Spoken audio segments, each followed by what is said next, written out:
हाँ भाई, तो आज से हम लोग सब अपने पास रिवीजन स्टार्ट कर रहे हैं, ठीक है। तो रिवीजन में हम अकाउंट्स में आज सबसे पहले जो टॉपिक शुरू करेंगे वो है कंसाइनमेंट, ठीक है। एग्जाम में इसकी हाई पॉसिबिलिटी है आने के, और ये चैप्टर बहुत इंपॉर्टेंस रखता है, ठीक है। तो अगर कंसाइनमेंट सब ने अपने आप से पढ़ रखा है तो जल्दी समझ में आ जाएगा, नहीं पढ़ रखा पहले से तो कुछ नहीं समझ में आने वाला। आओ भाई जल्दी जल्दी से देखते हैं कंसाइनमेंट क्या था।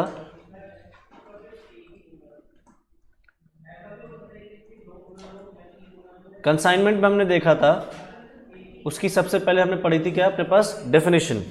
क्या थी कंसाइनमेंट की डेफिनेशन? बुक में नहीं देखना,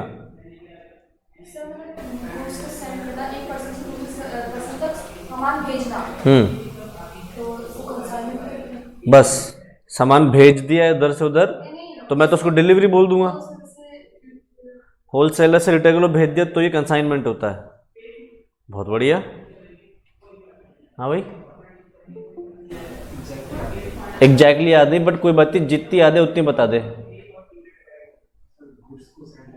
हाँ हाँ, अच्छा वो क्या होता है?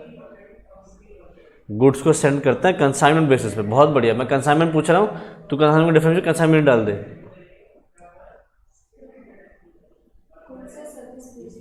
सर्विस भी भेज सकते हैं हम। अच्छा हाँ भाई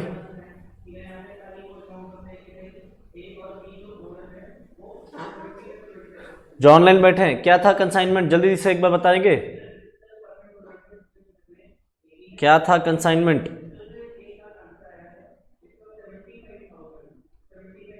ये रिवीजन करा तुम लोगों ने, हैं 2 हफ्ते का टाइम लिया था तुम लोगों ने, हम रिवाइज करेंगे। तुम बार रिवाइज किया है सबने?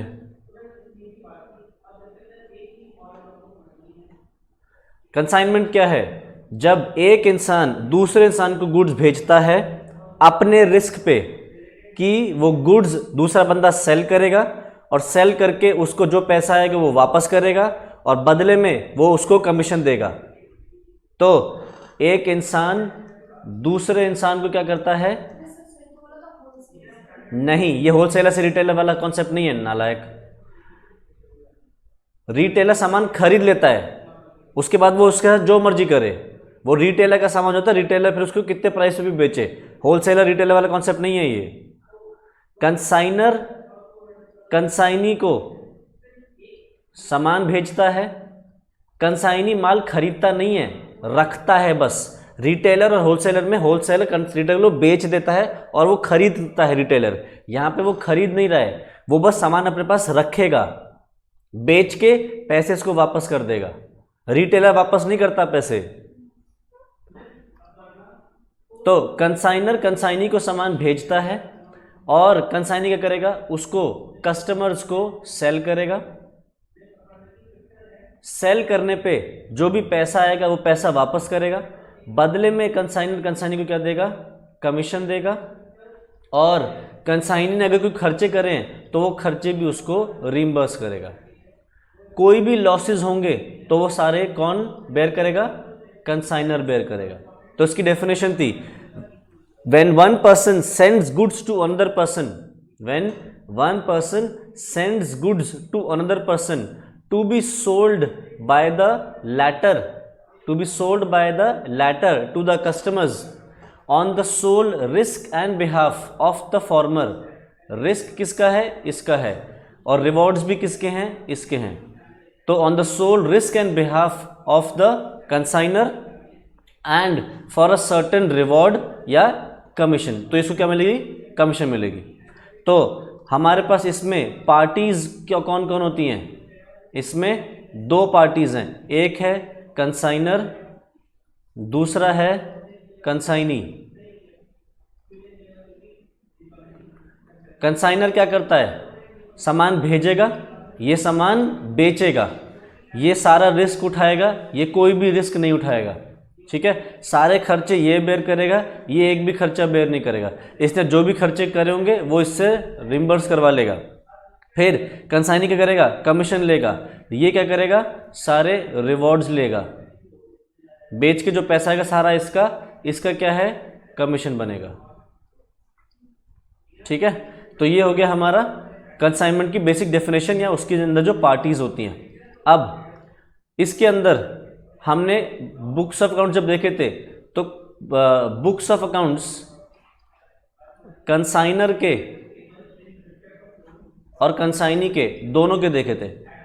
मुझे बताना कंसाइनर अपने पास कौन सा अकाउंट बनाता है और कंसाइनी कौन सा बनाता है, जल्दी बताओ। कंसाइनर अपने पास कौन से अकाउंट बनाता है, कंसाइनी अपने पास कौन सा अकाउंट बनाता है?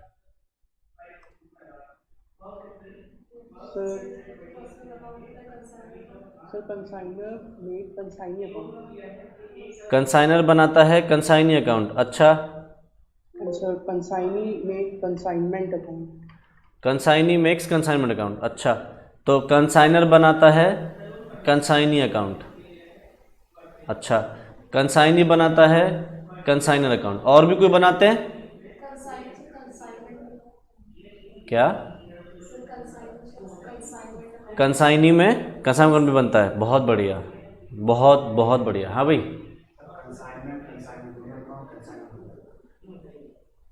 कंसाइनर एक और अकाउंट बनाएगा, कंसाइनमेंट अकाउंट। जागृति, बहुत बढ़िया पढ़ाई चल रही तेरी तो, मजा आ गया तेरे जवाब देख के। तीसरा अकाउंट एक और बनाता है, कौन सा है?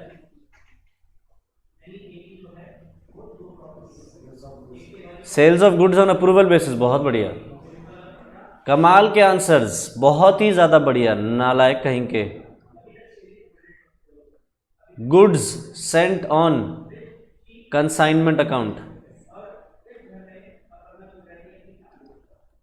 एक और अकाउंट बनाता है, कौन सा? यहां तक ही नहीं पता था, अगला तो कैसे पता होगा, है ना? General trading and P&L।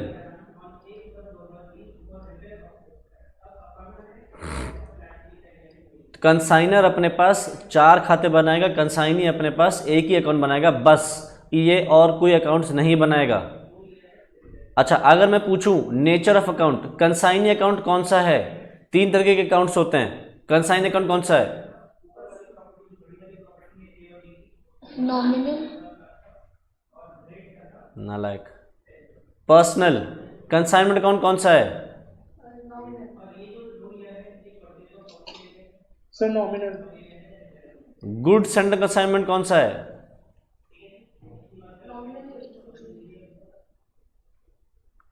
ये वाला कौन सा है? नॉमिनल। ये वाला कौन सा है? पर्सनल। बहुत बढ़िया अनुज, कमाल का आंसर, शाबाश।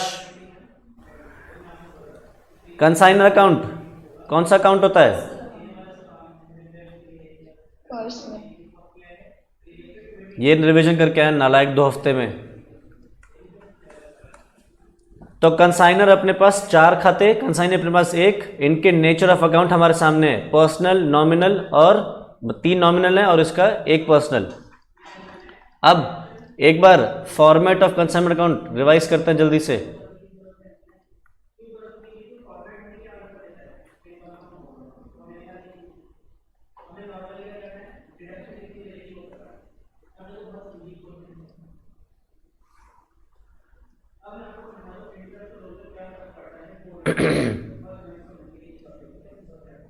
हाँ भाई, क्या क्या आता है सबसे पहले कंसाइनमेंट अकाउंट में? सबसे पहले क्या आता है? Opening stock. किस प्राइस पे? ओपनिंग स्टॉक यहाँ किस प्राइस पे लिखते हैं? कौन सी प्राइस आती है यहाँ पे? कॉस्ट प्राइस आ सकती है या फिर इनवॉइस प्राइस, दोनों में से कोई भी प्राइस आ सकती है इसके अंदर। अगर यहाँ पे कॉस्ट प्राइस आ रही है तो बढ़िया, अगर यहाँ पे इनवॉइस प्राइस आ रही है तो कुछ करना पड़ता है क्या? अगर यहाँ पे तुमने ओपनिंग स्टॉक की इनवॉइस प्राइस लिखी है तो कुछ करना पड़ता है, क्या करते हैं? कैसे? फॉर्मूले से। नालायक। इसका रिजर्व उतरेगा यहाँ पे। ओपनिंग स्टॉक के अंदर जितना भी लोड है, प्रॉफिट एलिमेंट है, उसको हम यहाँ पे उतारते हैं। कुछ याद नहीं डंगरों को। फिर क्या आता है यहाँ पे? Goods Saint on consignment. किस प्राइस पे आता है ये? कॉस्ट प्राइस पे आता है, आईपी पे नहीं आ सकता। नालायक।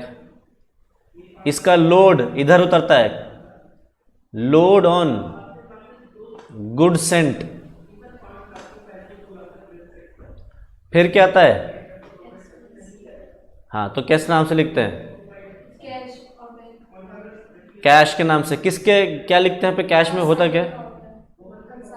कंसाइनिंग एक्सपेंसेस, कंसाइनर के एक्सपेंसेस कैश के नाम से आते हैं।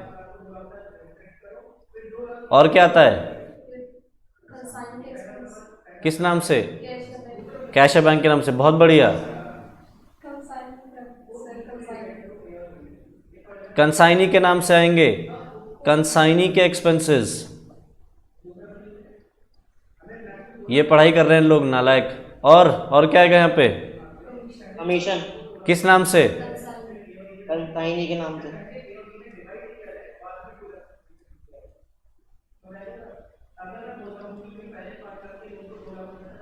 और क्या आएगा यहाँ पे? Sir general P&L account. एक और चीज आ सकती है यहाँ पे।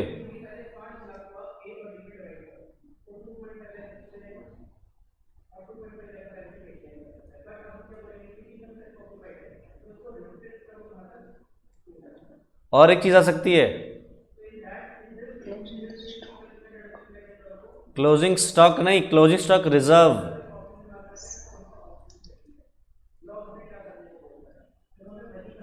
और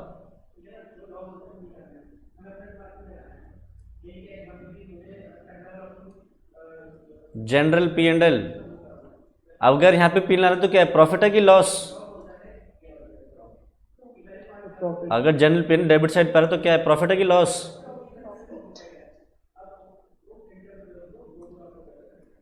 प्रॉफिट।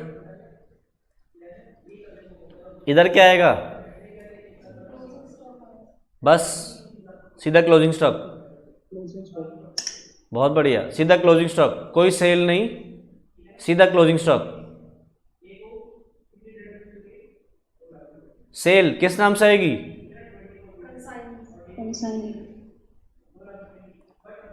क्या कर रहे थे तुम लोग 2 हफ्ते? बताना जरा मुझे। 2 हफ्ते के टाइम लिया था तुम लोगों ने कि हम सर रिवाइज करेंगे। क्या किया 2 हफ्ते? हाँ भी प्रभात पूछ रहा कुछ। क्या किया है? मस्ती क्या किया? क्या रिवाइज किया बताइए जरा। चैप्टर कौन सा रिवाइज किया था? Final account. और बस 2 हफ्ते में तूने सिर्फ फाइनल अकाउंट रिवाइज किया। हाँ भाई जागृति, क्या रिवाइज किया? ये किया था, ऐसा किया था। और क्या आएगा यहाँ पे? हाँ भाई ऑनलाइन जो बैठे हैं, और क्या आएगा यहाँ पे? सर यदि लॉस है तो लॉस। लॉस है तो loss. Loss means abnormal loss.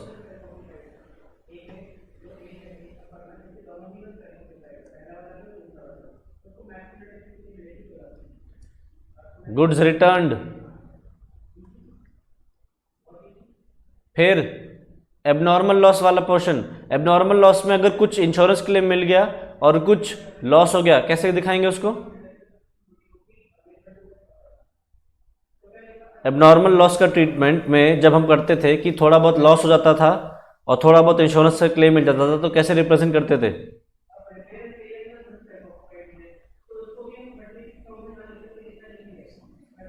हैं? इंश्योरेंस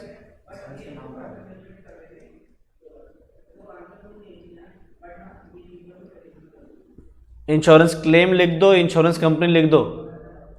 और अगर थोड़ा बहुत लॉस होता तो किस नाम से लिखते थे?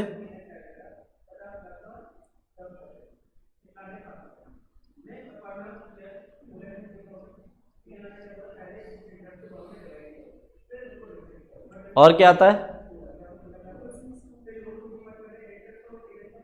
Closing stock. ये पढ़ाई करके आए ये लोग 2 हफ्ते में, डंगर, जबकि 1000 दफे बता देता है कि स्टार्टिंग से हम इन्हीं चैप्टर पकड़ेंगे। और क्या आ सकता है? और क्या आ सकता है? बस, बहुत बढ़िया।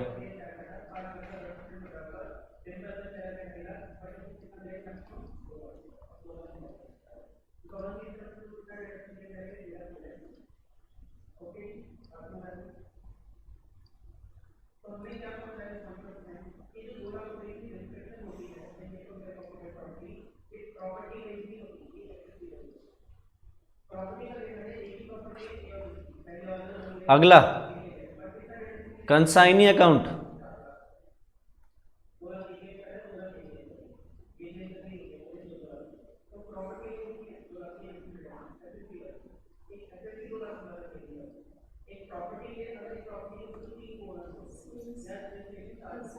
तो नीचे रजिस्टर में नजर जा रही है ना बार बार, वहां से आ रहा है आंसर। अब तो बंद कर दे बुक एक बार, दोनों बुक बंद कर, दोनों खत्म करो बंद। अब देखता हूँ मैं कितने आंसर आते हैं। हाँ भाई बताओ, किधर किधर लिखे हैं और किस नाम से? ये कौन सी साइड होती है? हाँ, क्या लिखो यहाँ पे? कंसाइनमेंट। कंसाइनमेंट सेल्स लिख दूँ? अच्छा, और क्या आएगा? इसके बाद क्रेडिट साइड में आएगा कंसाइनी। किस नाम से? हैं? कंसाइनमेंट के नाम से। अभी तो तू कंसाइनी में कंसाइनी लिखवा रहा था। हाँ, किस नाम से? यहाँ पे क्या आएगा? कमीशन। अच्छा, और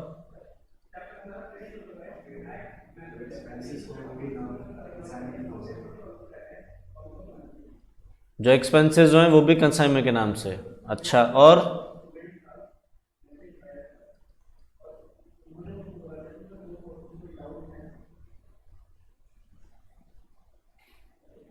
हाँ भाई जो ऑनलाइन बैठे हैं, और क्या आ सकता है यहाँ पे?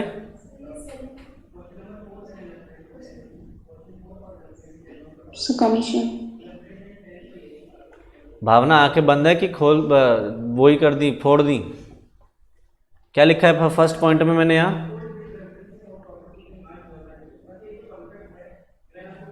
So bills receivable. Bills receivable. और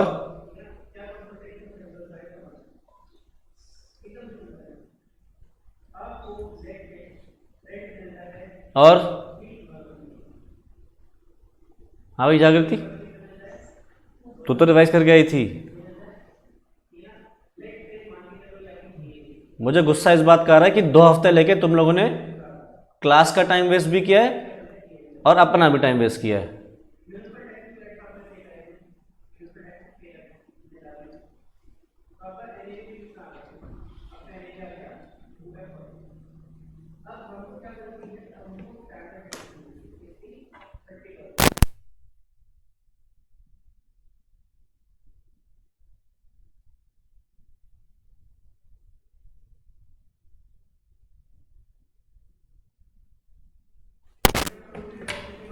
अब इसको याद है ये? अच्छा, एक और अकाउंट बनता था, कौन सा था? हाँ, goods Saint on consignment. Goods Saint on consignment.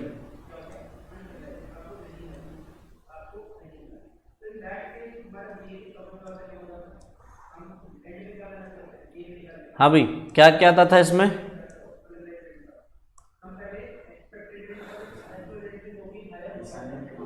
किधर लिखते थे कंसाइनमेंट? डेबिट साइड में? Credit side. क्रेडिट साइड में यहाँ कंसाइनमेंट। अच्छा, क्या लिखते थे? अमाउंट किस चीज़ का लिखते थे यहाँ? अमाउंट में क्या लिखते थे? हैं? Selling price. बहुत बढ़िया, बहुत ही बढ़िया, दोनों के आंसर।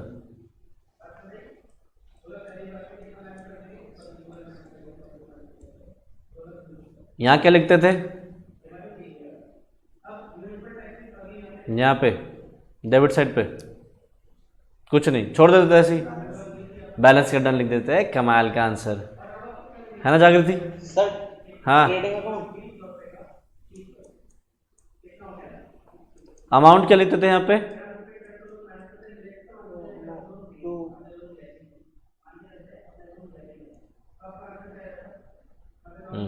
ये पढ़ाई करके आए हैं नालायक। Course.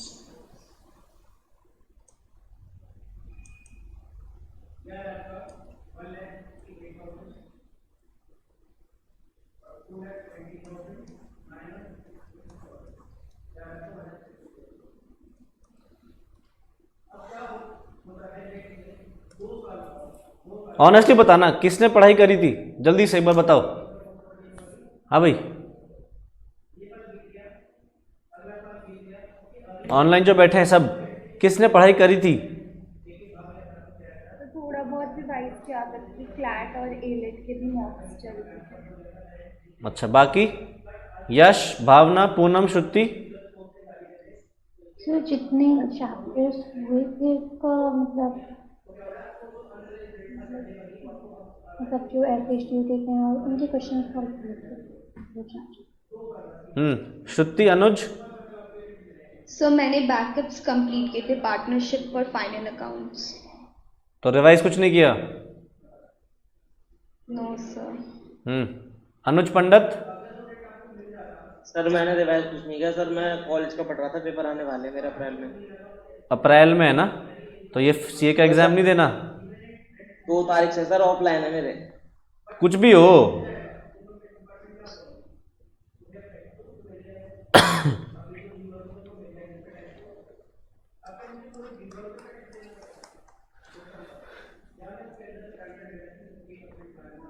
कंसाइनमेंट अकाउंट सबसे पहले हमारा यहाँ पे ओपनिंग स्टॉक, जैसे हमारा ट्रेडिंग अकाउंट में आता था, फिर परचेजेस जैसे लिखते थे ट्रेडिंग में, वैसे यहाँ पे गुड्स सेंट ऑन कंसाइनमेंट। ये कॉस्ट प्राइस पे आ सकता है या फिर इनवॉइस प्राइस हो सकता है। अगर यहाँ पे इनवॉइस प्राइस पे आ रहा है तो इनवॉइस प्राइस होती है जो वो प्राइस जिसके अंदर प्रॉफिट एलिमेंट जुड़ा हुआ है, तो वो प्रॉफिट एलिमेंट हम क्रेडिट साइड पर उतार देते थे ताकि इसके अंदर जो प्रॉफिट एलिमेंट है वो इनकम साइड पे पहुंच जाए। नहीं तो इसके अंदर जो प्रॉफिट है वो एक्सपेंस की तरह से ट्रीट हो जाता है। तो इनके अंदर प्रॉफिट हमने क्रेडिट साइड पर उतार के उसको प्रॉफिट बना दिया अपने पास वापस। फिर जो कंसाइनी खर्चे करता है, कंसाइनी अपने बुक्स में अपने खर्चे कैश के नाम से लिखेगा और अपनी बुक्स में कंसाइनी के खर्चे कंसाइनी के नाम से लिखेगा। फिर उसकी जो सेल्स हैं वो कौन करेगा? कंसाइनी ही करेगा सेल्स। तो कंसाइनी के नाम से सेल्स बुक कर ली क्योंकि कंसाइनी से पैसे हमें रिसीव होने हैं। अब कंसाइनी पैसे रिसीव करने के बाद हमें पैसे भिजवाएगा तो हम उसको बदले में देंगे कमीशन। तो कमीशन किसका एक्सपेंस है? कंसाइनी का। तो कंसाइनी उसी के नाम से एक्सपेंस अपने पास रिकॉर्ड कर लेता है। अगर बीच में कभी कोई गुड्स पहुंचे जो गुड्स डिफेक्टिव निकले तो वो गुड्स वापस भेजे जाते हैं। तो जब गुड्स हम भेजते हैं, कंसाइनर भेजता है तो वो डेबिट करता है, जब वापस आएंगे तो क्या करेगा? क्रेडिट कर देगा। इसके अंदर जब प्राइस आई थी तो या तो कॉस्ट प्राइस आईपी आ सकती है, तो सेम इसके अंदर भी जो प्राइस है वो या तो कॉस्ट प्राइस हो सकती है या फिर इनवॉइस प्राइस हो सकती है। अब इसके अंदर जैसे लोड यहाँ उतरा है तो इसके अंदर अगर कोई लोड है तो वो डेबिट साइड पर उतर जाएगा। ठीक है, लोड मतलब प्रॉफिट एलिमेंट जो है। अगर हमारे को लॉस हो जाता है तो जितना लॉस का क्लेम हमें इंश्योरेंस कंपनी से मिल गया तो इंश्योरेंस क्लेम हम उतने से क्रेडिट कर देते हैं, और बाकी का जितना क्लेम नहीं मिला उसको हम प्रॉफिट लॉस के नाम से बुक कर देते हैं। ये हमारा एबनॉर्मल लॉस होता है। ठीक है। क्लोजिंग स्टॉक, जैसे हमारा ओपनिंग स्टॉक है, ओपनिंग स्टॉक या तो कॉस्ट प्राइस पे आ सकता है या इनवॉइस प्राइस पे आ सकता है, वैसे ही क्लोज स्टॉक भी कॉस्ट या फिर इनवॉइस प्राइस पे आएगा। अगर क्लोज स्टॉक कॉस्ट प्राइस पे आ रहा है तो फिर हमने यहाँ पे कुछ नहीं, कोई रिजर्व नहीं उतारना। बट अगर ये क्लोज स्टॉक इनवॉइस प्राइस पर है तो उसके अंदर जितना प्रॉफिट एलिमेंट है उसको हम यहाँ पे उतार देंगे अपने पास। लास्ट में हमारा या तो प्रॉफिट आएगा या फिर लॉस आएगा, जो कि हम कंसाइनमेंट अकाउंट से निकाल के प्रॉफिट एंड लॉस अकाउंट में ट्रांसफर कर देंगे। इसलिए यहाँ पे लिखते हैं जनरल P&L। प्रॉफिट आएगा तो इधर, लॉस आएगा तो इधर। अब यह है कंसाइनी अकाउंट। मैंने बताया था बुक्स में पहले कि कंसाइनी अकाउंट और कुछ नहीं बल्कि हमारा डेटर अकाउंट ही होता है, क्योंकि कंसाइनी से हमें पैसे लेने हैं तो इसका डेटर वाले रूल चलते हैं। जब बढ़ेगा तो डेबिट, जब कंसाइनी घटेगा, डेटर घटेगा तो क्रेडिट। तो कंसाइनी जैसे जैसे सेल करेगा उसका हमें पैसा देना बढ़ता चला जाएगा। तो हम लोग क्या करेंगे, हमारे लिए ऐसे बढ़ता चला जाएगा, हमने क्या कर दिया उसको डेबिट। फिर वो अपनी कमीशन का पैसा इसी में से काट लेगा, तो डेटर पैसा हमें कम देगा क्योंकि उसको कमीशन काटनी है। फिर अपने खर्चे भी उसने इसमें से काट लेने हैं, तो पैसे और कम हो जाएंगे कंसाइनी से आने। अगर उसने हमें कुछ बिल रिसीवेबल दे दिया, BR साइन करके दे दिया कि मैं ये पैसा कुछ टाइम बाद दूंगा, तो फिर जितने का BR दिया, BR से डेटर कम हो जाएगा, BR बन जाएगा। कि जितना पैसा उसने एडवांस के तौर पे दे दिया है तो वो कैश या बैंक के नाम से आ जाएगा, और बैलेंस क्या डाउन में आ जाएगा, जितना भी पैसा बैलेंस बच रहा है अभी कंसाइनी से जो नहीं आया। लास्ट है ये गुड्स सेंटर कंसाइनमेंट अकाउंट, जो कि इसमें यहाँ पे आता है कंसाइनमेंट अकाउंट। लॉजिक सी चीज़ है, जब कंसाइनमेंट में डेबिट हो रहा है गुड्स सेंटर कंसाइनमेंट, है ना, कंसाइनमेंट डेबिट क्या हुआ, गुड्स सेंटर कंसाइनमेंट, तो गुड्स सेंटर कंसाइनमेंट में क्या होगा, क्रेडिट होगा कंसाइनमेंट। जब यहाँ पे डेबिट हुआ था कॉस्ट प्राइस या IP से, तो यहाँ पे भी किससे आएगा, कॉस्ट प्राइस या फिर IP से। सिमिलरली कंसाइनमेंट में क्रेडिट हो रहा है गुड सेंट, कंसाइनमेंट में क्रेडिट हुआ ना गुड सेंट, तो गुड सेंट में क्या होगा, डेबिट हो जाएगा कंसाइनमेंट लोड, जितना उसके अंदर प्रॉफिट एलिमेंट था, और जो डिफरेंस है वो ट्रेडिंग अकाउंट में चला जाएगा कॉस्ट प्राइस के अमाउंट से। तो ये था हमारा फॉर्मेट ऑफ कंसाइनमेंट अकाउंट। ठीक है, अब हमने क्लोज स्टॉक निकालना सीखा था। क्लोजिंग स्टॉक का एक फॉर्मूला बनाया था, क्या था बताओगे, क्लोजिंग स्टॉक का फॉर्मूला क्या था? पूछ क्यों रहे हो सर, आपको पता है हमने रिवाइज तो करा नहीं, बट पूछ क्यों रहे हो हमसे, हम तो कुछ पढ़ के नहीं आए। प्रपोर्शनेट कॉस्ट प्राइस या फिर invoice price of goods Saint,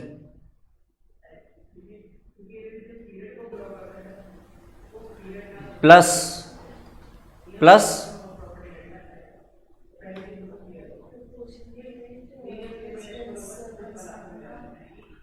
proportionate expenses of consignor,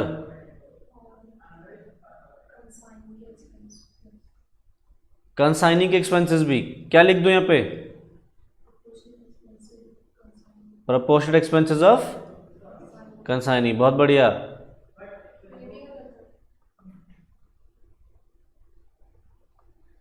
direct expenses of consignee,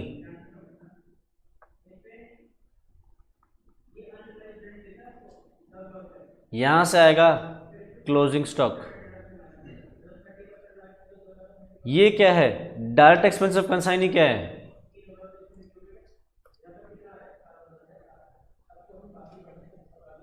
direct expense of consignee क्या है, हाँ?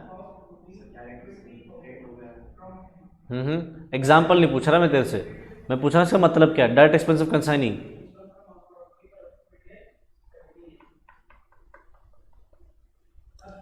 नालायक कहीं के।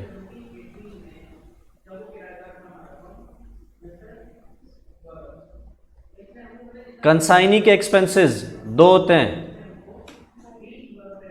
Direct expenses, indirect expenses.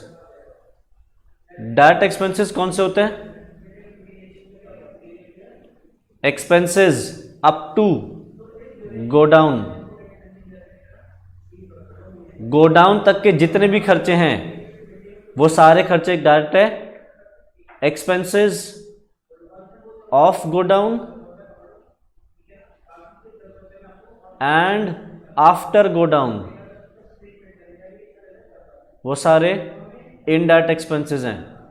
इसका example freight up to godown, carriage up to godown, octroi, clearance charges,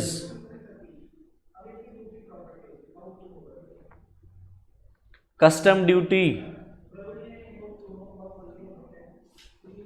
ये सारे direct expenses of consignee है। इनडायरेक्ट एक्सपेंसेस कौन से,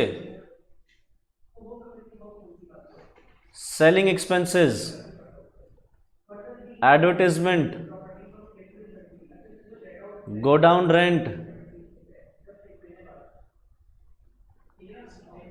हैं? Staff salary. तो जो भी खर्चे डायरेक्ट एक्सपेंस में आएंगे उन्हीं को हम क्लोज स्टॉक में लेते हैं और इनडायरेक्ट एक्सपेंसेस क्लोज स्टॉक में नहीं लेते। अच्छा, क्या डायरेक्ट एक्सपेंसेस को कंसाइनमेंट अकाउंट में डालते हैं? क्या डायरेक्ट एक्सपेंसेस को कंसाइनमेंट अकाउंट में डालते हैं?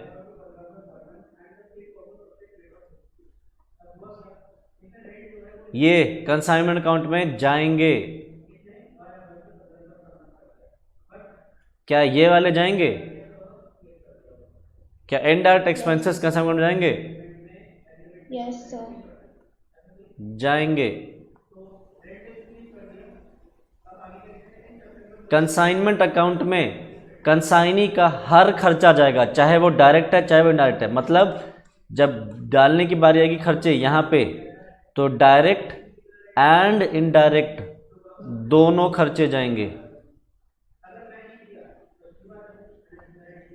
बट जब बात करें क्लोज स्टॉक की वैल्यूएशन करने में, तो क्लोजिंग स्टॉक में हम सिर्फ कंसाइनी के डायरेक्ट एक्सपेंसेस लेंगे। अच्छा, कंसाइनर के खर्चे डायरेक्ट कौन से हैं, इनडायरेक्ट कौन से हैं? कंसाइनर के डायरेक्ट खर्चे कौन से हैं, इनडायरेक्ट खर्चे कौन से हैं?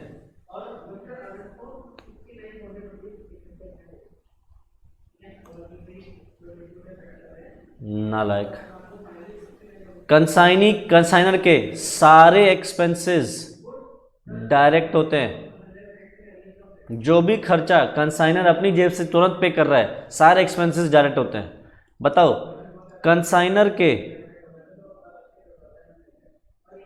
डायरेक्ट एक्सपेंस क्या कंसाइनमेंट अकाउंट में जाएंगे? कंसाइनर के डायरेक्ट एक्सपेंसेस क्या कंसाइनमेंट अकाउंट में जाएंगे?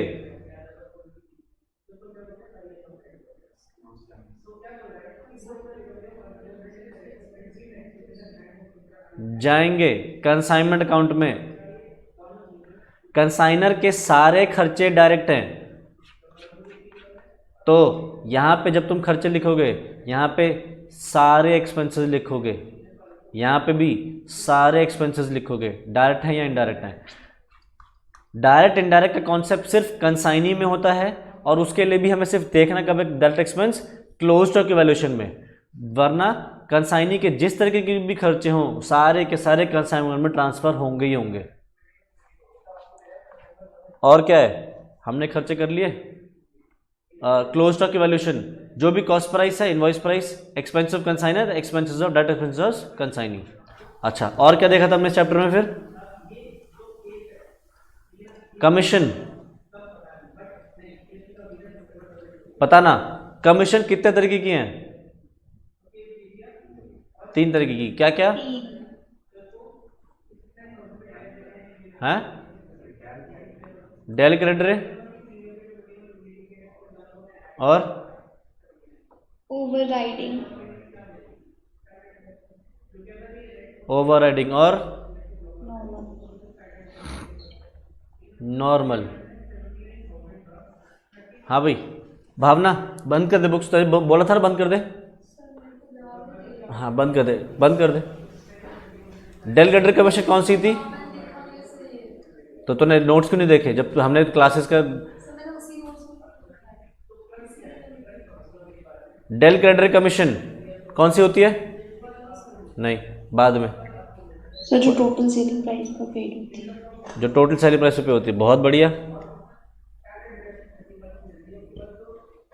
हाँ भाई प्रभात, तूने बोलता ना डेल क्रेडिट कौन सी कमीशन होती है? ये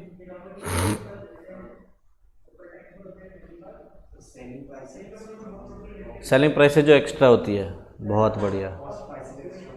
कॉस्ट प्राइस से जो एक्स्ट्रा प्रॉफिट कमा के देते हैं उसके ऊपर जो दी जाती है। बहुत बढ़िया। नालायक। डेल क्रेडिट कमीशन वो कमीशन है जो तब दी जाती है हम अगर चाहते हैं हमारे बैड डेट्स ना हो। वी वांट कि डेटर्स को जितना भी सेल किया गया है वो सारा का सारा पैसा हमें रिकवर हो। तो हम कंसाइनी से कहते हैं कि कंसाइनी तू उधार पे सेल कर, कोई बात नहीं, बट मेरे को एक भी बैड डेट बेयर नहीं करना, मेरे से एक्स्ट्रा कमीशन ले ले, बट बेचिए उसी को जो तेरे को पैसा वापस दे दे, क्योंकि अगर किसी ने पैसा नहीं दिया तो वो बैड डेट मैं बेयर नहीं करूँगा, वो बैड डेट कंसाइनी तुझे ही बेयर करना पड़ेगा। तो ये कमीशन दी जाती है ताकि हम क्रेडिट सेल्स की कलेक्शन को सिक्योर कर सके। ठीक है, अब ये किसी भी प्राइस के ऊपर पे की जा सकती है, क्वेश्चन में गिवन होगा। जनरली टोटल सेल्स पे होता है, वरना ये कभी कभी क्रेडिट सेल्स के ऊपर भी लिखा हुआ हो सकता है कि क्रेडिट सेल्स जितनी करी है उसके ऊपर पे किया जाए। तो ये मन में रूल मत बैठा लेना कि ये टोटल सेल्स के ऊपर ही पे होता है, किसी भी प्राइस के ऊपर पे हो सकता है, डिपेंडिंग कि सवाल में क्या दिया है। ओवर राइडिंग कमीशन, ये कौन सी कमीशन होती है?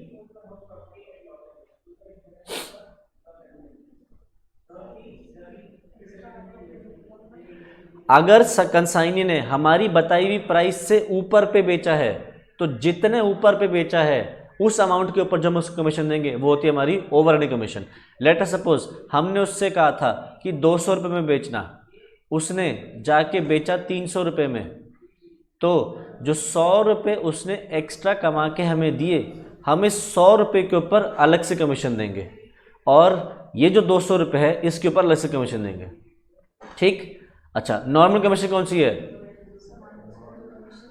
जो उसको नॉर्मल सेल्स पे मिलेगी, यानी मैं कह सकता हूं जो नॉर्मल सेलिंग प्राइस है, हमारी बताई हुई प्राइस,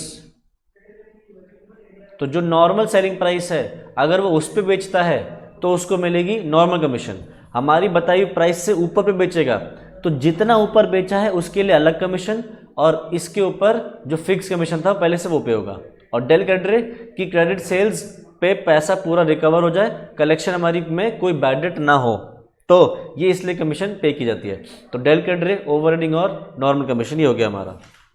ठीक है, अच्छा एक बात बताओ मुझे, हम एक चीज़ डिस्कस करना भूल गए, अगर सवाल में दिया नहीं दोबारा से एक्सप्लेन कर दो। क्या? डेल कैडरे कमीशन बेसिकली बस ये है कि अगर हमने उधार पे सामान किसी को बेचा है तो बैड डेट नहीं बेयर करने वाला कंसाइनी। अगर बैड डेट हुआ तो कंसाइनी कह रहा है, कंसाइनर कह रहा है कि ये बैड डेट कंसाइनी तुझे ही बेयर करना है, मैं बेयर नहीं करूंगा, तो एक्स्ट्रा पैसे खर्च करने को तैयार है एज कमीशन, बट वो बैड डेट नहीं उठाएगा।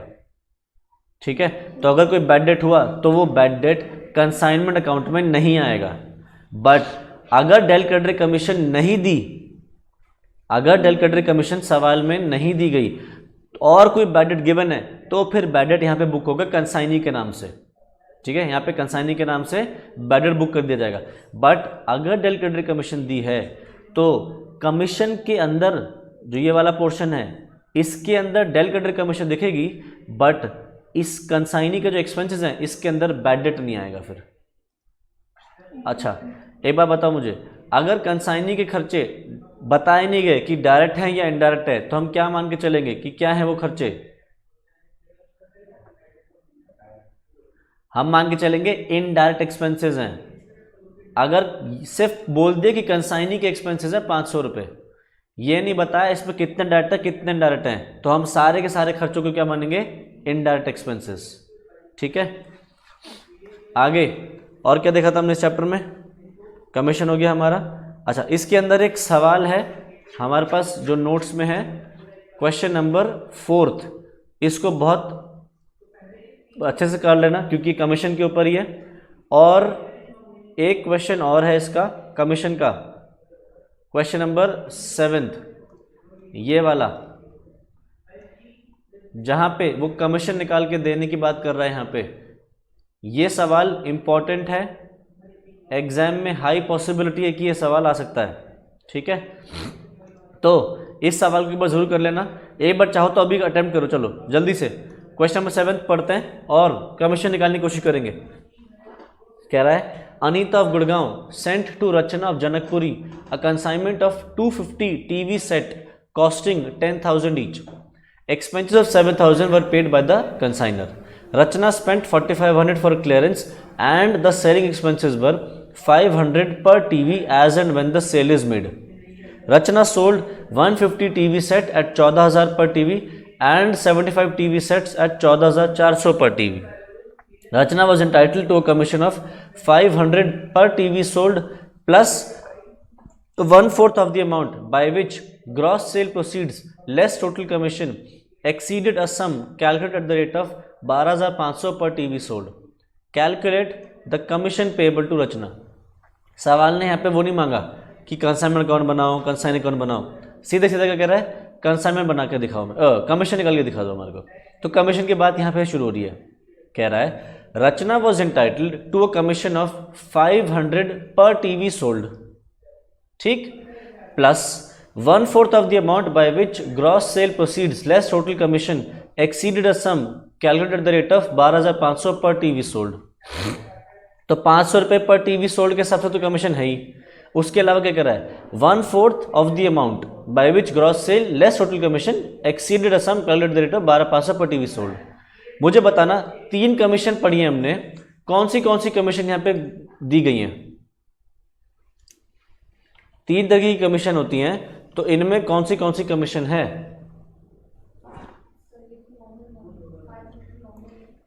$500 पर टीवी सोल्ड, ये क्या है? Normal commission. ओके, ये क्या है?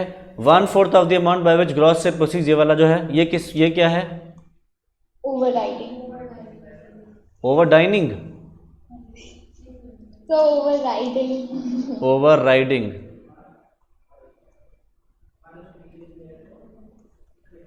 दो मिनट लगाओ और जल्दी से एक बार सॉल्व करके बताओ,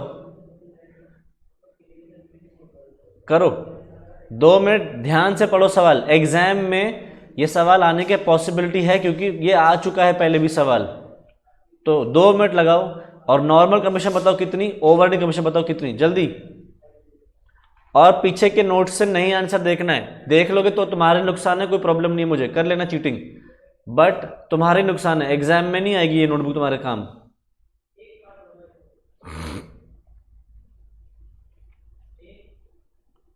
एक बार ऑनेस्टली खुद से ट्राई करो ये वाला।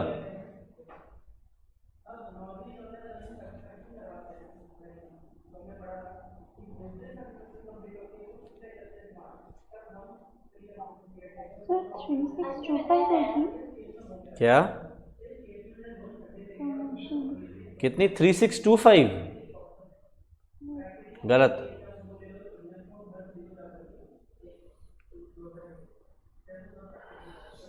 सॉरी सर, एक ही कर।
टोटल कमीशन का फॉर्मूला क्या है हमारा? Normal commission plus overriding commission, ठीक।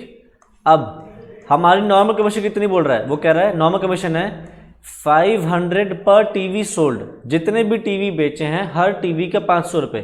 तो कितने टीवी बेचे हैं? 225, एक तो ये और ये, तो 225 टीवी बेचे। तो नॉर्मल कमीशन कितनी होगी? 225 टीवी इंटू 500 रुपये, प्लस क्या कह रहा है? ओवरराइडिंग कमीशन कह रहा है। ओवरराइडिंग क्या है? 1/4 मतलब 25% हो गया, 1/4 का मतलब हो गया 25%। 1/4 of the amount by which gross sale, gross sale मतलब टोटल सेल्स, ऐसी सेल जिसमें से खर्चा माइनस ना हुआ हो। तो gross sale less total commission 1/4 of what. तो पहले उसने क्या बोला, कहता है 1/4, 1/4 किसका, कह रहा है 1/4 of the amount by which gross sale less total commission. तो ग्रॉस सेल मतलब टोटल सेल्स, टोटल सेल्स कैसे आएगी, 14,000 का टीवी बेचे 150 और 14,400 के 75 टीवी बेचे, तो जल्दी से निकालना टोटल सेल्स कितनी आएगी, 14,000 इंटू 150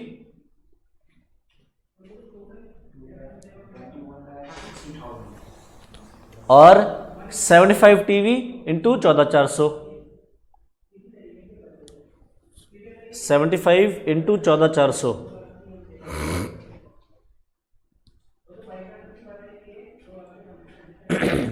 कितना आ रहा total sales, sir 21 lakh minus गलत, हाँ गलत, 14,000 इंटू 150, 14,400 इंटू 75 ऐड कर दो उसके बाद,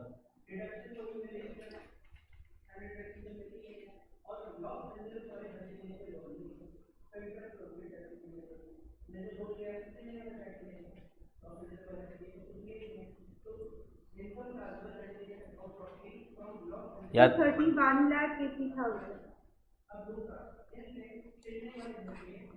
31,80,000। तो ग्रॉस सेल्स ये आ गई। उसने क्या बोला, gross sale less total commission, तो ग्रॉस सेल तुमने लिख दी, इसमें से क्या कह रहा है, क्या माइनस करो, लेस करो टोटल कमीशन, तो अभी टोटल कमीशन तुम्हें पता नहीं, तो gross sale less total commission.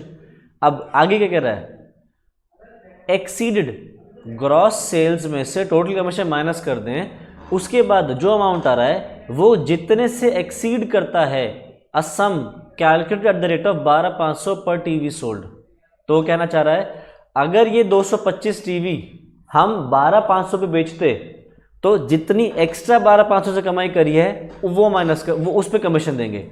यानी कि हम क्या करेंगे, उसने आईपी बताई थी मतलब 12,500 की, कि भाई तुझे एक टीवी 12,500 में बेचना है, उसने 12,500 से ज़्यादा भी बेचे, कुछ टीवी 14,000 बेचे हैं, कुछ टीवी 14,400 भी बेचे हैं, तो जो एक्स्ट्रा उसी पे तो मिलती है।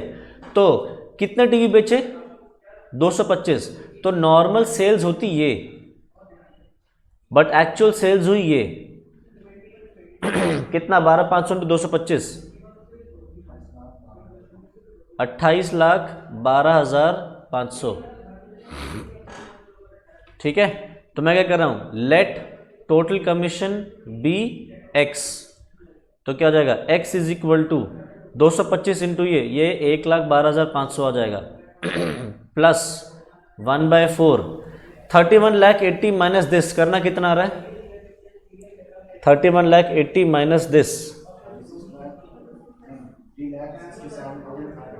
3,67,500, और टोटल कमीशन को मैंने ले लिया है x। आगे x क्या आ जाएगा, 1,12,500 plus 367,500 minus x upon 4।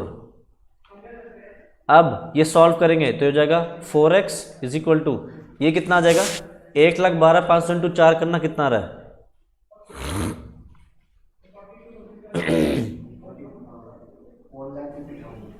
4,50,000 plus 367,500 minus x, तो ये इधर चला जाएगा, ये हो जाएगा 5x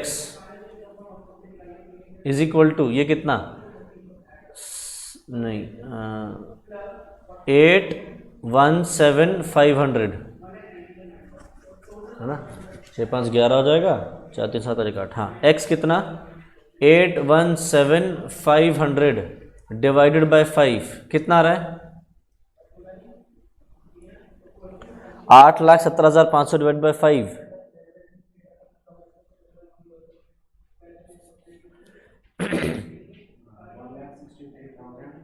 $163,500। ये क्या है x क्या था, टोटल कमीशन। तो सवाल ने टोटल कमीशन मांगी थी निकाल दी। अच्छा, अगर सवाल कहे ओवरहेडिंग कमीशन बताओ तो कितनी आएगी ओवरहेडिंग कमीशन? हाँ तो बताओ कितनी? टोटल कमीशन है हमारी 163,500, इसमें से क्या माइनस कर दूं? Normal commission. नॉर्मल कमीशन है 1,12,500, तो बताना कितनी आ रही है?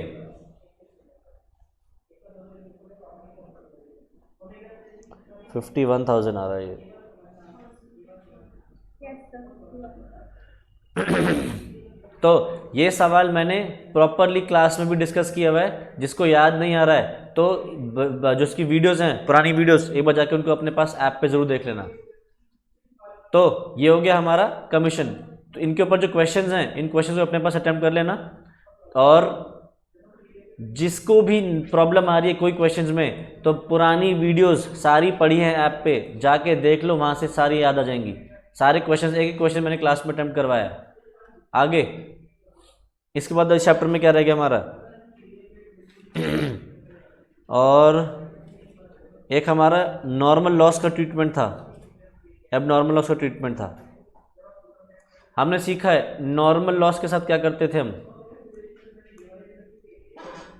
अगर हमारा नॉर्मल लॉस है तो हम उसको टोटल कॉस्ट ऑफ प्रोडक्शन में ही ऐड कर देते हैं। तो उसके लिए क्या करते हैं हम, देखो लेट अस सपोज हमने 10,000 लीटर पेट्रोल भिजवाया, हमने 10,000 लीटर पेट्रोल भिजवाया। पेट्रोल की एक चीज़ होती है बात कि पेट्रोल उड़ जाता है, ठीक है, पेट्रोल इवेपोरेट हो जाता है। तो पेट्रोल का लेट अस सपोज 1% है हमारा नॉर्मल लॉस, कि भाई 1% पेट्रोल नॉर्मल लॉस हो जाएगा। तो हम क्या करेंगे, लेट अस सपोज इस 10 लीटर पेट्रोल की कॉस्ट है लेट अस सपोज 100 रुपीज़ पर लीटर, 100 रुपये पर लीटर इसकी कॉस्ट है 10 लीटर की। तो टोटल कॉस्ट कितनी आ जाएगी वैसे बताना एक बार? 10,000 लीटर इंटू 100 कितना हो जाएगा? 10 लाख, 10 लाख रुपए। अगर मैं तुमसे पूछूं कॉस्ट पर लीटर कितनी, तो क्या बताओगे? कॉस्ट पर लीटर कितना? बस ये तो गड़बड़ हो गई, कॉस्ट पर ये नहीं होना। देखो 1% का नॉर्मल लॉस है, हमें पता है ये लॉस होना ही होना है, तो क्या करते हैं हम, हमारे पास देखो हमने टोटल लीटर्स कितने भिजवाए, 10,000 कंसाइनमेंट पे। इसमें से पता था कितना परसेंट नॉर्मल लॉस होगा, 1%, तो वो हटा दो। नॉर्मल लॉस कितना? 10,000 लीटर का 1% मतलब 100, तो कितना बना एक्चुअली में? 9,900 लीटर।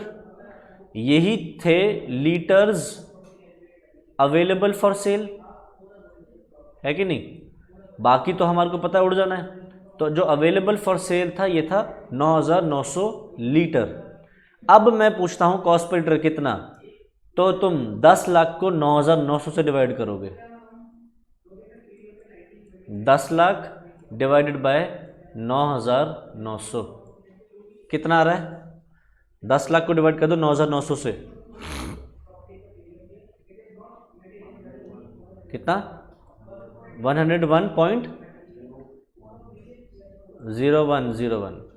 ये हो गया पर लीटर की कॉस्ट, ठीक है। तो हम डिवाइड करेंगे 9,900 से, मतलब जो नॉर्मल लॉस के बाद है। अब ध्यान रखना यही 9,900 से हम क्लोज स्टॉक भी निकालेंगे। जब हम क्लोज स्टॉक निकालेंगे तो लेट अस सपोज हमने उसको भेजे थे 9,900 लीटर, मतलब 1% तो उड़ गया, बच कितना गया? 9,900 लीटर। लेट अस सपोज उसने 9,000 लीटर तो सेल कर दिया, बच कितना गया? 900 लीटर। तो 900 लीटर जो क्लोजिंग स्टॉक है इसकी हम प्राइस कैसे निकालेंगे, क्लोज स्टॉक की वैल्यू कैसे निकालेंगे? तो पहले क्या लेते हैं हम? कॉस्ट प्राइस लेते हैं ना।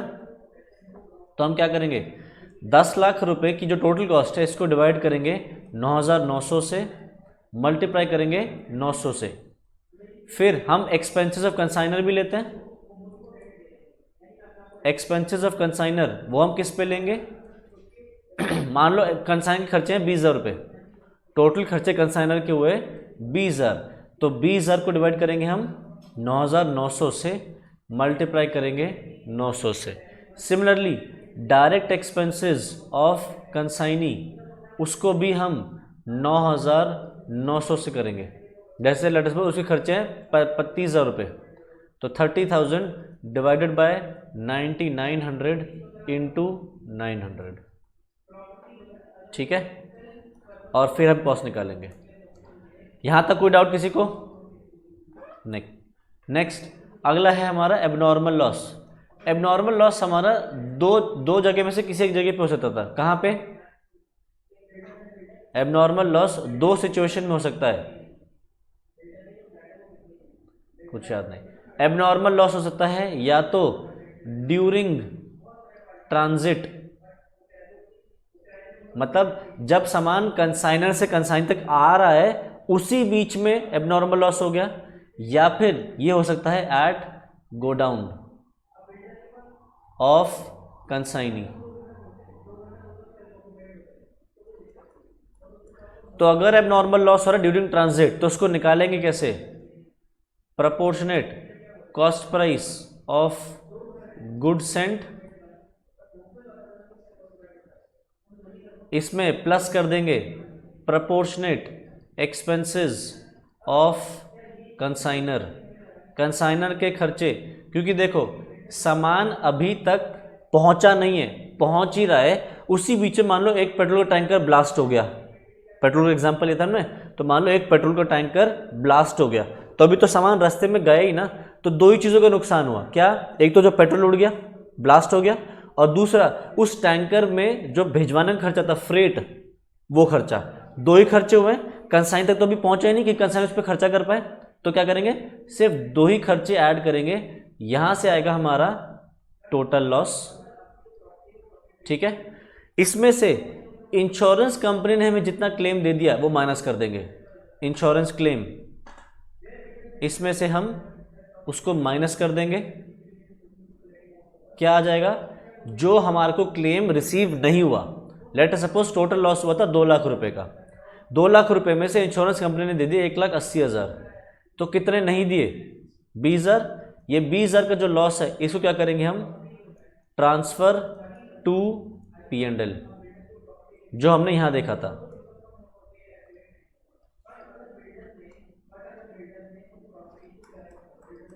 तो ऐसा होगा, यहां पे आएगा 1,80,000 और यहां आएगा 20,000, ठीक है।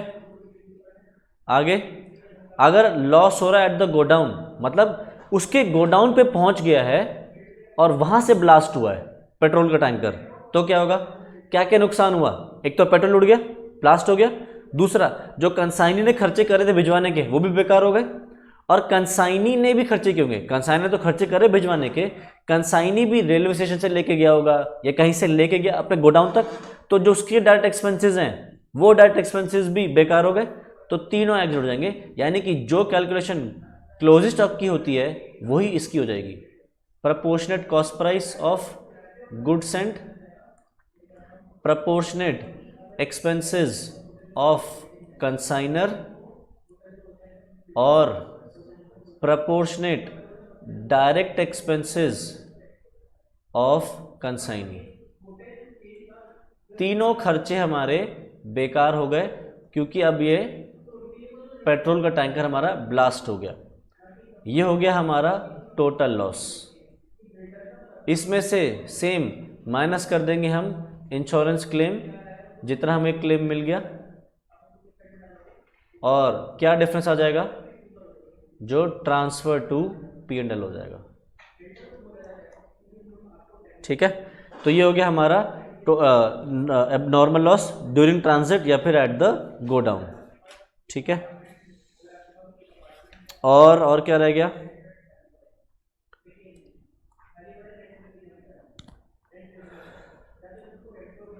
आई थिंक बस यही रह गया।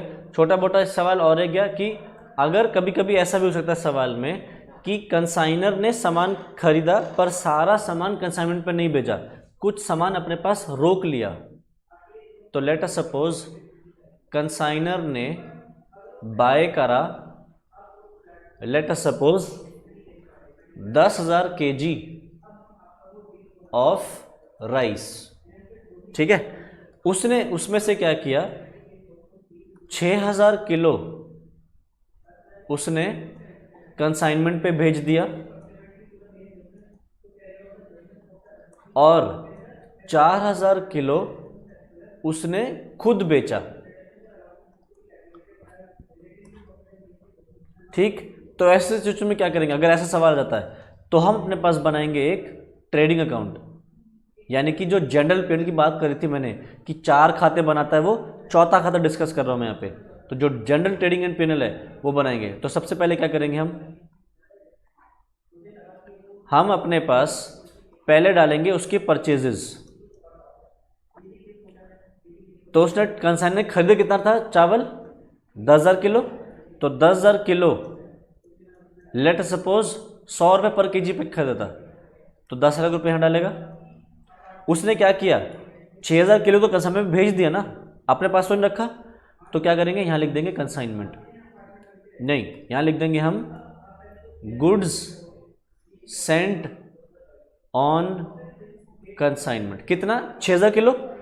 तो 6,000 किलो की कॉस्ट कितनी, 100 रुपये के हिसाब से 6 लाख, यही होगा। तो ध्यान से देखना, ट्रेडिंग में क्रेडिट हो रहा है गुड सेंट, ट्रेडिंग में क्रेडिट हो रहा है गुड सेंट। तो गुड सेंट में क्या होगा, क्या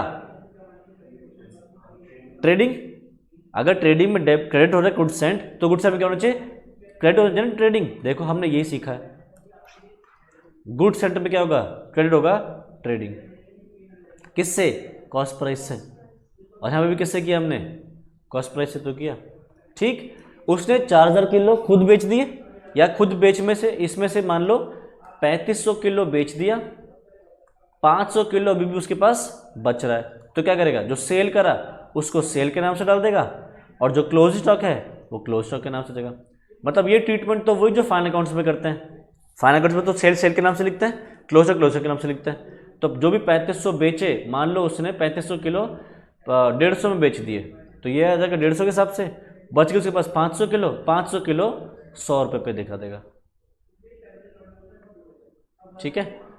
और क्या करेगा, जो कंसाइनमेंट में उसको प्रॉफिट या लॉस हो रहा होगा, हमने क्या करा था, सीखा था ना कि कंसाइनमेंट में जो भी प्रॉफिट या लॉस आ रहा है वो जनरल पेन के नाम से डालते हैं। प्रॉफिट आ रहा है तो इधर, यहाँ पे आ रहा है तो इधर। तो क्या करेंगे, जो उसने प्रॉफिट कमाया वो यहाँ आ जाएगा कंसाइनमेंट के नाम से।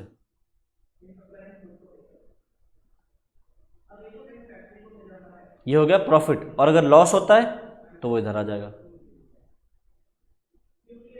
सोचो, कंसाइनमेंट में डेबिट हो रहा था trading and panel, general panel है ना, जनरल पेनल मतलब क्या है, ट्रेडिंग एंड पेनल। तो कंसाइनमेंट में डेबिट हो रहा है ट्रेडिंग एंड पेनल, तो ट्रेडिंग एंड पेनल में क्या होगा, कंसाइनमेंट क्रेडिट हो जाएगा ना। तो देखो कंसाइनमेंट क्रेडिट हो गया प्रॉफिट से। और याद करोगे कंसाइनमेंट में लॉस होता तो हमने क्या किया था, कंसाइनमेंट में अगर लॉस होता तो क्या कर देते, क्रेडिट साइड पे डाल देते। तो क्रेडिट साइड पे क्या लिखते थे हम, ट्रेड कंसाइनमेंट में जनरल पेनल। तो अगर वहां पे क्रेडिट हो रहा है तो यहाँ पे डेबिट होगा, तो कंसाइनमेंट डेबिट भी कर दिया हमने लॉस, ठीक है। और लास्ट में इसके अंदर जो प्रॉफिट लॉस होता था उसको हम नेट प्रॉफिट या नेट लॉस के नाम से लिख देंगे। मतलब ये ट्रेडिंग नहीं है, ट्रेडिंग एंड पेनल दोनों है, ठीक है। और बस यहां से हमने ट्रेडिंग पेनल भी कंप्लीट कर लिया, ठीक है। तो ये हमारा कंसाइनमेंट का चैप्टर था। बताओ इसमें कोई चीज़ जो अब तुमने अपने आप पढ़ी हो और कुछ ना पढ़ी हो, जो भी अभी जो हमने करा है, इसमें कोई डाउट है, कुछ चीज़ डिस्कस करनी तो बताओ जल्दी, कि ये अभी भी समझ नहीं आया या ये एक बार दोबारा समझा दो। जर्नल एंट्रीज वाला क्वेश्चन आने का तो कम चांस है ना, चांसेस कम है, बट अगर आ गया तो बहुत आसान सा है, कोई मुश्किल चीज़ नहीं है। अगर आ गया तो हमें जर्नल एंट्री बनानी कैसे है, हमें अपने पास याद करना है, क्योंकि तुमने थोरो प्रैक्टिस कर ली थी अकाउंट बनाने की, तुम्हें लेजर की इतनी प्रैक्टिस होती थी कि तुम्हारे लेजर दिमाग में रट जाना चाहिए, ऐसा हो जाना चाहिए। तो अगर तुम्हें दिमाग में फॉर्मेट रट गया है कंसाइनमेंट अकाउंट का, कंसाइन अकाउंट का, गुड्स सेंट का, तो लेजर से जर्नल एंट्री बन सकती है। कैसे? जर्नल एंट्री फ्लो होती है यहाँ से यहाँ, यहाँ से यहाँ, ठीक है। तो क्या करना है? Opening stock reserve to consignment, load goods and to consignment, consignee to consignment, goods return to consignment, insurance claim to consignment, pen to consignment. मतलब एंट्री इधर से इधर चलेगी, और जब इधर की बात आएगी इधर की एंट्रीज करने के लिए तो यहाँ से यहाँ चलेगा। मतलब consignment to opening stock, consignment to goods and, consignment to cash, consignment to consignee, consignment to consignee, consignment to load. तो बताना इसकी एंट्रीज क्या होंगी? अगर मैं तुमसे पूछूं इनकी एंट्रीज क्या होंगी तो क्या बताओगे? Consignment to consignee, consignment to consignee. अगला बीआर टू कंसाइनी, कैश या बैंक टू कंसाइनी। इसका तो कुछ करना नहीं, बैलेंस कट डाउन का, इधर से इधर कंसाइनी टू कंसाइनमेंट। तो अगर तुमने इनकी थॉरो प्रैक्टिस कर ली है तो तुम्हारे दिमाग में फॉर्मेट रट जाएगा, और फॉर्मेट रट गया तो तुम्हें तो बस यहाँ से यहाँ एंट्री फ्लो करनी है, इधर से इधर और इधर से इधर, ठीक है। अब मुझे जितना दिख रहा है तुम लोगों ने चैप्टर रिवाइज नहीं किया हुआ है, तो अब मैं पूरा चैप्टर सारे क्वेश्चन तो क्लास में नहीं करवाऊंगा, ना ही टाइम है हमारे पास। तो तुम लोग अपने पास जाओ और ऐप पे पुरानी क्लासेस ये सारे क्वेश्चंस डिस्कस करे हुए हैं, सारे क्वेश्चंस एक बार अपना पे तो खुद अपने पहले खुद ट्राई करो, नहीं हो रहे हैं तो ऐप पे वीडियोस देखो और सारे कंप्लीट करके रखो, क्योंकि अब हमारे पास टाइम नहीं है कि हम सारे क्वेश्चंस एक बार पूरा अटेम्प्ट कर सकते हैं दोबारा। बताओ कोई और डाउट है, कोई चीज़ पूछनी है तो बोलो जल्दी।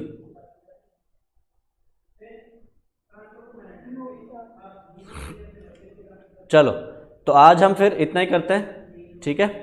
अब अगली क्लास में हम नया चैप्टर शुरू करेंगे। बताओ कौन सा करना चाहोगे? एनपीओ रिवाइज करना है, पार्टनरशिप करना है, या कोई और? पार्टनरशिप। 3 लोगों के पार्टनरशिप आ रहे हैं, 2 लोगों के एनपीओ, बाकी लोग भी बता दो एक बार और। 3:2 का रेशो चल रहा है, 3 लोग पार्टनरशिप कह रहे हैं, 2 लोग एनपीओ कह रहे हैं। यश, श्रुति एनपीओ, यश ठीक है। तो अब 4:3 हो गया है। तो अगली क्लास में पहले हम मतलब अगली क्लास में हम एनपीओ रिवाइज करेंगे, एनपीओ के बाद पार्टनरशिप कर लेंगे, कोई प्रॉब्लम नहीं है। बट ऐसा कोई फायदा नहीं है मेरा एनपीओ रिवाइज करने का जब तक तुम खुद नहीं पढ़ के आ रहे हो। जैसे आज डब्बा गोल हो, अगली क्लास में भी डब्बा गोल रहोगे तो तुम्हें लगेगा कि हम तो सारा चैप्टर दोबारा पढ़ रहे हैं। कोई फायदा नहीं ऐसे पढ़ाई करने का। तो अपने पास एनपीओ एक बार खुद से भी पहले देख के रखें। हाँ मुझे पता है एनपीओ 12th में पढ़ा था, बट जितना मुझे, हाँ कंसाइनमेंट नहीं होता, तो कंसाइनमेंट नहीं था मुझे पता है, बट कंसाइनमेंट और कुछ नहीं बल्कि जैसे फाइनल अकाउंट से बिल्कुल वही है ये। जैसे वहाँ ओपनिंग स्टॉक था, परचेजेस था, वैसे यहाँ है। जैसे वहाँ सेल्स था वैसी सेल्स यहाँ है, वैसे ही क्लोज स्टॉक यहाँ पे है। स्लाइड कैलकुलेशन में थोड़ी चेंजेस हैं, क्लोज स्टॉक के कैलकुलेशन में हल्का हल्का चेंज है। और स्लाइड यहाँ पे जहाँ तुम खर्चों के नाम लिखते थे वहाँ पे खर्चों की जगह पे नाम की जगह पे हम कैश या पे कंसाइनी का नाम लिखते हैं, वरना ये और कुछ ही बल्कि ट्रेडिंग एंड पी&एल ही है। और ये एक सिंपल डेटर अकाउंट है। डेटर अकाउंट तुमने 11th-12th भी बनाया हुआ है, ऐसा नहीं जो तुमने नहीं बनाया हुआ है, ठीक है। तो आज इतना ही करते हैं, फिर अगली क्लास में एनपीओ रिवाइज करेंगे और एनपीओ को हम प्रॉपर सब्सक्रिप्शन वगैरह सारी चीज़ें अपने पास डिस्कस करेंगे, ठीक है। चलो नेक्स्ट क्लास में मिलते हैं, बाय बाय।